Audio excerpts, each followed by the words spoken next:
Yes, ladies and gentlemen, episode 72 of Pokemon Horizons titled Pursuit, Search for Kleavor just dropped. In this episode, our heroes head with Perrin to look for Kleavor. Will they be able to find it? Let's find out.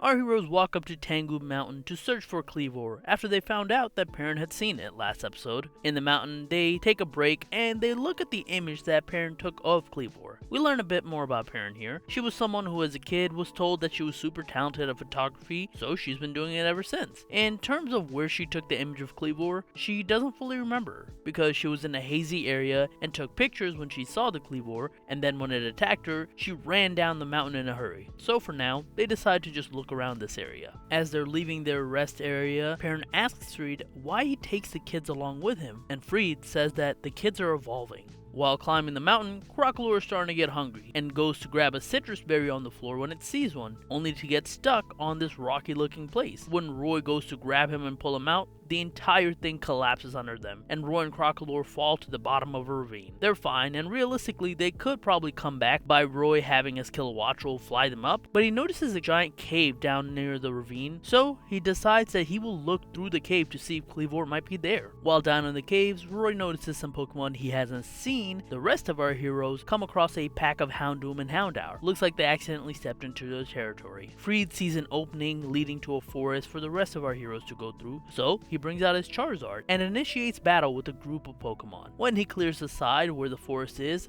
the rest of Liko, Dot, and Perrin start running that way. However, they're still being chased by a handful of the Houndoom, so Liko turns back around and battles with her Florigato while telling Dot and Perrin to continue to head forward. They do so. And after Liko takes care of the other Pokemon, she heads towards the forest too. However, when she does, it looks like she takes a slightly different path than Dot and Perrin. Back in the cave, Roy is seemingly lost, and up near the forest, Liko split up with Dot and Perrin. While looking around, Perrin tells Dot that she's been in this area that they're in now, but when she's trying to remember when, a Trevenant appears from behind a tree and uses Confuse Ray on Dot and Perrin. Liko tries to call Dot, but due to the Confuse Ray, Dot doesn't pick up her phone. That's when Florigato finds a deep gash in a tree. Liko realizes that that gash might have been created by Kleavor. Eventually, Quaxwell stumbles on a rock, which snaps it out of going in circles over and over again. It then snaps everyone else out of doing the exact same thing. Then, after they realize what happened to them, Dot comes up with a plan to battle Trevenant. She has everyone close their eyes when they're about to get hit by Confuse Ray. Then, she has Hisuian and Growlithe use Ember right as she has Quaxwell use Water Gun to create a cloud that prevents Trevenant from seeing anything before using Air Cutter to send it back. Back down in the cave, Roy and Krokorok are still trying to find their way out when he hears water in the cave. The water has citrus berries flowing through them.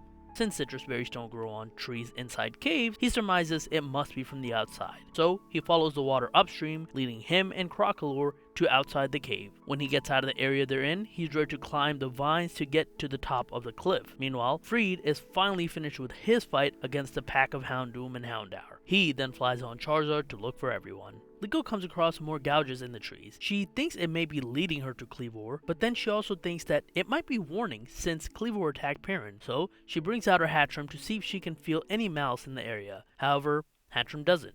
Dot then asks Perrin if she could see the picture that she took again. She takes a picture of it in her phone and zooms into it to see the flowers and everything else in the area. She realizes the habitation of these flowers are probably in swamps, and there's also a mountain in the background that kinda looks like a Dugtrio. Figuring this out, she calls everyone to share the info she has. There, she also learns about the marks that Liko saw. Once the information is shared amongst everyone, Perrin is super impressed by Dot and recalls her conversation with Freed and understands what he meant when he said that the kids will evolve. Roy climbs halfway through the cliff and brings Krokorok with him when all of a sudden they're attacked by a Shiftry being lifted by a Mandibuzz. It looks like they've trespassed into their territory. So with no real option, he brings out his Kilowattrel and has Krokorok sit on top of it to attack as a duo in a sky battle. Shiftry attacks with Razor Wind at first, which hits Kilowattrel, but seeing that, Roy has Kilowattrel rush straight through the wind in order to increase the power of his spark, since the wind helps Kilowattrel make electricity. However, before he can follow it up with another spark, he notices that Krokorok got hit by the electricity that Kilowattrel had, and he's potentially paralyzed here, I can't really tell. So he has Kilowattrel dodge Shiftry and Mandibuzz's attack and circle back around them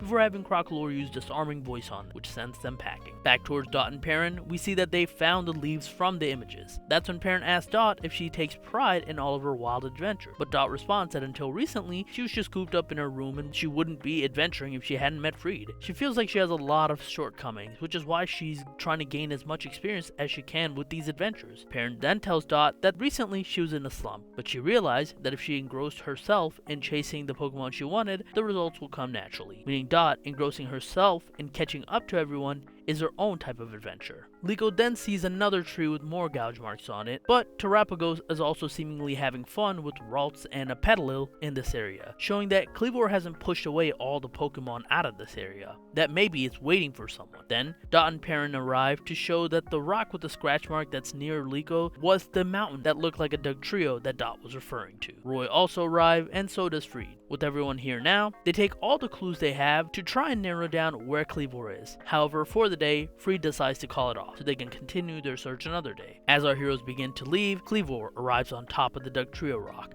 and that's where we end the episode. A decent setup episode that tries to get all of our heroes involved in finding the next hero Pokemon. This really isn't an episode about Kleavor. This is an episode really to show the growth of our three main protagonists. The themes of kids evolving comes up multiple times, and it's really the kids here, not Perrin or Freed, that find all the clues and make their way to the same area. It's meant to show that they're now strong enough to do adventures on their own without needing other people's help. It's supposed to show all of them have grown. As far as Kleavor goes, we're probably going to learn more about it soon, so we'll probably see why it creates the scratch mark around the area it does, what they mean. We'll probably also learn how it was part of Lucius's team, and we'll learn more about Laqua. With the next episode seemingly a battle episode, I'll be interested to see how its story will be introduced. I can't wait. But what about you guys? What did you guys think of this episode? Let me know in the comments down below. Other than that, be sure to like, share, subscribe, and that's it. I will talk to you guys later. Peace.